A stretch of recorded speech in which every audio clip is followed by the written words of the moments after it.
I think, one message I would love for your audience to take away, from this podcast, Matt, is that it's not about focus. It's about what focus gives you, right? Because some people go like, they don't understand it. Why do you want to focus? Again, it's like meditation, right? It's not about meditation. It's like, what does meditation give you?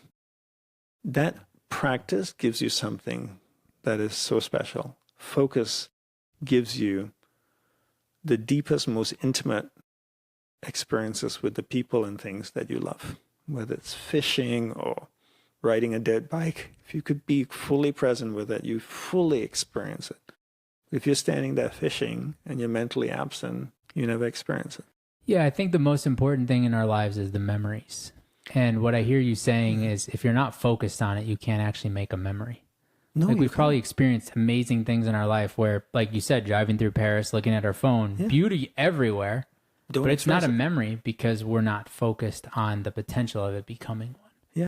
And then you think about the people you love. You can go through your whole life being physically with them, but mentally absent. Yeah.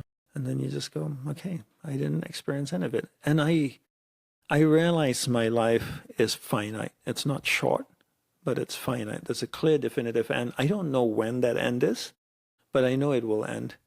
And I would always ask people, how do you get orange juice? You squeeze the orange. How do you figure out your priorities in life? You squeeze time. If I told you you had 3 hours to live, Matt, would you do this podcast? No, sir. No. But I do really like talking to you, but I wouldn't be here. But you wouldn't be here, right? Yeah. So same with me. If you tell most people if you had 3 hours to live, what would you do? All their priorities would rise to the surface of their mind. Write them down, and then the goal is not to pretend like you're going to die in 3 hours, but the goal is to bring to the surface what's important and then focus on those things. Yeah, and like you said so well, like people will listen to that and go like, oh, that sounds cute, but I've got a job, I've got all this stuff, like it's chaos. What you said was so brilliant. Take the absolute activities that happen every day. Yeah. You brush your teeth, you spend time with your daughter, you eat dinner. Start there. Focus there. Build up the practice, build up the habits. I mean, one of the things I've done is I used to not be very comfortable sitting with just me, like in silence. And so I recognize every day I have to drive to work and I have to drive home. So can I sit in 100% silence for the 18 minutes it takes to get to the office? No podcast, no music, nothing. Just the road, just the noise, just the nail in my tire making the clunking, like whatever it is, right? Can I just be present? And what I found is that's actually some of the most beneficial time for me. And then on the way home, I challenge myself most days, can I do it today? Now, some days I'm trying to finish up the day and handle that last call or whatever. But if I can do that, just be present with me for those 18 minutes in the morning and then those 18 minutes at night, I have found in me that I can see me, accept me, forgive me, understand me, and then I can be a totally better or more improved version with my family, with my kids, because I see me. Yes.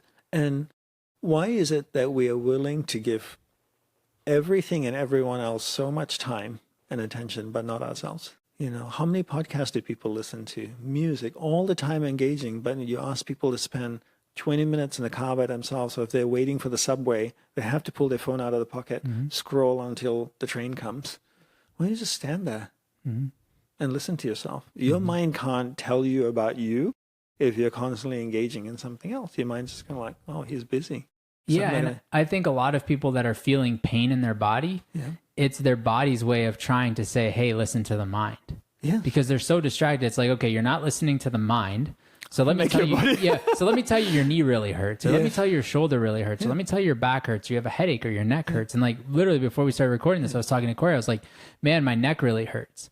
And immediately I go, because I've done the work and I see, I'm like, what is my mind trying to tell me? Like, okay, maybe it's this, maybe it's that, maybe it's this. Like I'm trying to pinpoint, like, what am I missing? What am I not hearing that I need to hear?